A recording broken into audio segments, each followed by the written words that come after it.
Boss season 6 ആദ്യ ആഴ്ച പിന്നിട്ട് കഴിഞ്ഞു. ഈ ആഴ്ചയിലെ പുതിയ ക്യാപ്റ്റനെയും പവർ ടീമിനെയും തെരഞ്ഞെടുത്തു. ഇനിയുള്ളത് അടുത്ത പവർ ടീമിലേക്കുള്ളവരെയും എലിമിനേഷനിലേക്കുള്ളവരെയും അതുപോലെ ജയിൽ നോമിനേഷനും തെരഞ്ഞെടുക്കുക എന്ന പ്രോസസ്സാണ്. നോമിനേഷനിലേക്ക് വരുമ്പോൾ നിലവിൽ പവർ ടീമിലുള്ളവരും അതുപോലെ ക്യാപ്റ്റനായ അപ്സരയും സേഫാണ്. ബാക്കിയുള്ളത് 14 പേരാണ്. ഇതിൽ തന്നെ ജിൻഡോ, നിഷാന, ശ്രീതു, രസ്മിൻ ബായ്, ഋഷി തുടങ്ങിയവരൊക്കെ ബിഗ് ബോസ് വീടിനുള്ളിൽ ആക്റ്റീവ് അല്ല എന്ന കാരണം മുൻനിർത്തി നോമിനേഷനിൽ ഉൾപ്പെടാനുള്ള സാധ്യത വളരെ കൂടുതലാണ്. കഴിഞ്ഞ എലിമിനേഷനിൽ രക്ഷപ്പെട്ട അൻസിബയും ശരണ്യയും ഇത്തവണയും സേഫ് ആകാനുള്ള ചാൻസ് വളരെ കുറവാണ്.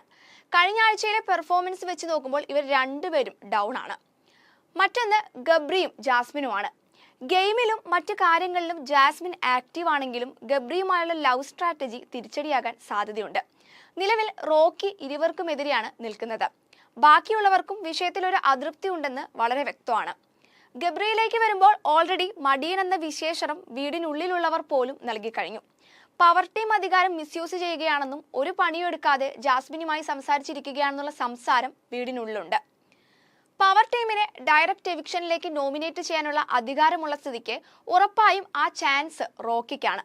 കാരണം ലാലേട്ടൻ വന്ന എപ്പിസോഡിലടക്കം റോക്കി പവർ ടീമിനെ യോഗ്യതയില്ലാത്ത ടീമാണെന്നും പവർ ഇല്ലാത്ത ടീമാണെന്നും ഒക്കെ വിമർശിച്ചിരുന്നു.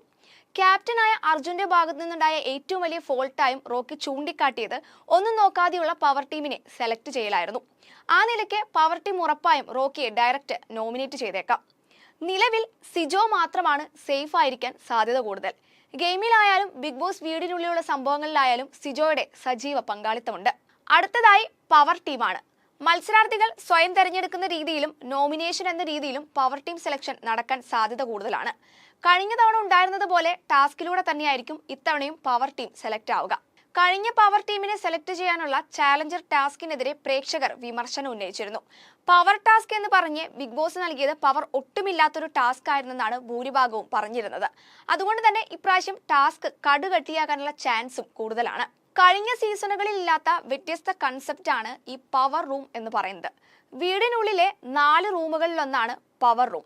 ഏറ്റവും സൗകര്യം നിറഞ്ഞ ഈ റൂം സ്വന്തമാക്കാൻ മത്സരാർത്ഥികൾ അല്പം വിയർപ്പൊഴുക്കേണ്ടി വരും എന്നതാണ് അതിന്റെ പ്രത്യേകത.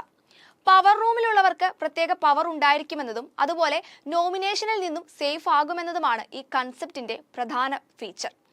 ബിഗ് ബോസ് ഹൗസിൽ എന്ത് ഫുഡ് ഉണ്ടാക്കണമെന്നതും പവർ ടീമിനെ നിശ്ചയിക്കാം. ഇത്രയും പ്രത്യേകതകൾ ഉള്ളതുകൊണ്ട് തന്നെ വലിയ രീതിയിലുള്ള മത്സരം ഈ പവർ റൂമിന് വേണ്ടി പ്രതീക്ഷിക്കാവുന്നതാണ്. ജയിൽ നോമിനേഷൻ ആണ് അടുത്തത്. അവിടെയും റോക്കി അസിക്ക് തന്നെയാണ് ചാൻസ് വളരെ കൂടുതൽ. പവർ ടീമിന്റെ പ്രധാന ശത്രു എന്ന ഒറ്റ ഫാക്ടറാണ് കാരണം. എന്തായാലും ഇത്തവണത്തെ നോമിനേഷൻ ടൈറ്റ് കോമ്പറ്റീഷൻ ആകുമെന്ന കാര്യം ഉറപ്പാണ്. എലിമിനേഷനിൽ ഉൾപ്പെട്ടവരും ജയിൽ നോമിനേഷനും ഒക്കെ ആകുമ്പോൾ യുദ്ധഭൂമിയാകുമെന്നർത്ഥം. Entertainment desk, movie world media.